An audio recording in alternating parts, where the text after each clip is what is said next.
انا عرفت ليه 98% من السيفيهات بتترفض، عشان بيبقوا زي ده وده وده وده، وكل السيفيهات دي غلط ومش مكتوبه صح. وبما اننا داخلين على موسم تخرج وحضرتك هتقدم السي في بتاعك وتترفض زي كل سنه، وده لان احصائيا 98% من السيفيهات بتترفض، 2% بس اللي بيعدوا الانترفيو وياخدوا الوظيفه. فتعالى اقول لك بقى على اهم 5 نصايح تعملهم في السي في بتاعك عشان تبقى من ال 2% اللي هياخدوا الوظيفه، وهفهمك كمان ليه الغلطات دي اصلا بتخلي السي في يترفض، وهتدعي لي في الاخر على النصايح دي. رقم 5 هي هتحسها حاجه تافهه بس مش تافهه، الاخطاء الاملائيه في السي في سواء سبيلنج او جرامر. احصائيا 80% من السيفيهات المرفوضه بسبب الاخطاء الاملائيه. ممكن تقول لي يا عم هو ماله بالاخطاء الاملائيه؟ يا اسطى انت السي في اللي هيشغلك وهيقبضك فلوس كاتبه غلط، امال هتعمل ايه في الشغل؟ 4 لازم تحط ايميل بروفيشنال في اسمك الحقيقي هانيشاكر@gmail.com.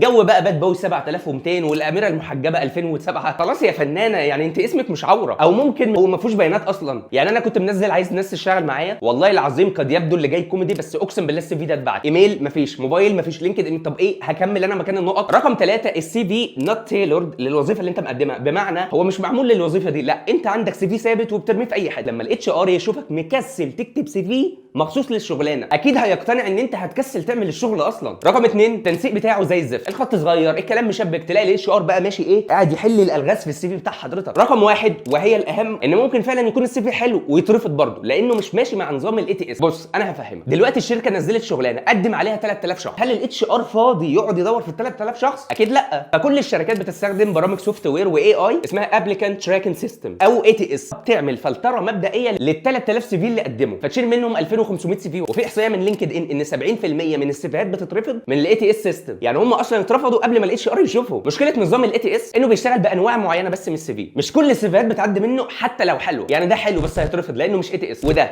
وده وده بس ده يعدي وده يعدي وده يعدي. فانت بقى يا فنان طالما هتقدم على شغل قدامك حلين، تقعد تجرب بقى مع نفسك وتقعد تشوف نظام الاي تي اس ونصايح كتابه السي في، وتلاقي نفسك ضيعت 3 4 شهور بتترفض اصلا ما بتوصلش انترفيو. او الحل الثاني تدي العيش لخبازه وتوفر على نفسك بقى ال3 4 شهور اللي هتضيعهم وتقبض بدري وتشتغل بدري وتستعين بمكان خبره فعلا في كتابه السي في. انا شخصيا ارشح لكم على ضمانتي انفلونس مي، ساعدوا اكتر من 15000 شخص من 35 دوله مختلفه في كتابه السيفيات بتاعتهم وانهم يلاقوا شغل. كل اللي عليك تكتب في جوجل انفلونس مي، تدخل على الموقع تضغط ستارت ناو وتختار رقم الواتساب بتاع الدوله بتاعتك وتبعت لهم على الواتساب، هيردوا عليك فورا. وبرده من خبرتهم فهم فاهمين في انواع الوظائف المختلفه الاتش ارز بيدوروا على ايه في السي في لكل وظيفه ولكل فئه عمريه معينه. فايا كان وظيفتك اي مجال، ايا كان عمرك لسه خريج او 40 50 سنه، هيساعدوك تكتب السي في بكل احترافيه زي ما الاتش ار عايز، وكمان يعدي من الاي تي اس سيستم. كمان هيساعدوك تعمل اوبتمايزيشن لاكونت لينكد ان بتاعك يبقى احترافي عشان تظهر للاتش ار في بحث لينكد ان ويجي لك من عليه شغل هو كمان. وكمان لو عندك انترفيو بيدربوك على كل اسئله الانترفيو ازاي تعديها. هتلاقوني سايب لكم رابط انفلونس مي في البايو، او سيب كومنت وانا ابعته لك في رساله. وطبعا تبعت الفيديو لصاحبك اللي هيشتغل معاك، ما تبقاش اناني.